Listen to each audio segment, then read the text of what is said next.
Just a split second, my wife and I were separated by two worlds. My wife was smashed to pieces by the speeding superhero that I turned around in a daze to look at the culprit not far away. He gave a perfunctory explanation and then disappeared at lightning speed at the end of the street. Holding my wife's still warm hands, I felt utterly helpless.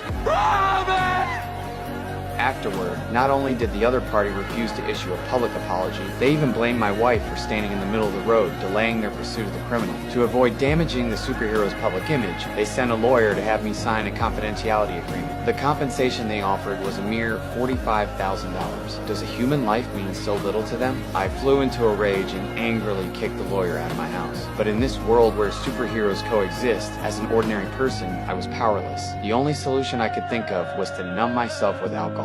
But even the beer in the supermarket had ads endorsed by my enemies. At checkout, I collapsed on the ground in exhaustion. I thought I would never be able to avenge my wife. But unexpectedly, things took a turn for the better. A man claiming to be a federal agent found me and revealed an unknown truth. Those so-called superheroes kill hundreds of innocent civilians every year, but the facts are always covered up by their affiliated water group. As an inspector, he punishes those bastards in his own way whenever they cross the line. If it had been yesterday, I would have thought this man was crazy. Taking on superpowered individuals as an ordinary person was tantamount to suicide. But what did I have left to lose? So I followed Butcher to an underground bar. This was where superpowered individuals indulged their desires. Butcher showed me a video. My wife, whom I cherished above all else, had become the subject of a drunken joke for the train head. The train head said to another superpowered individual, "When I crushed her body, I didn't notice that I swallowed one of her teeth. It was as disgusting as swallowing a bug." After saying that, the two of them burst into laughter.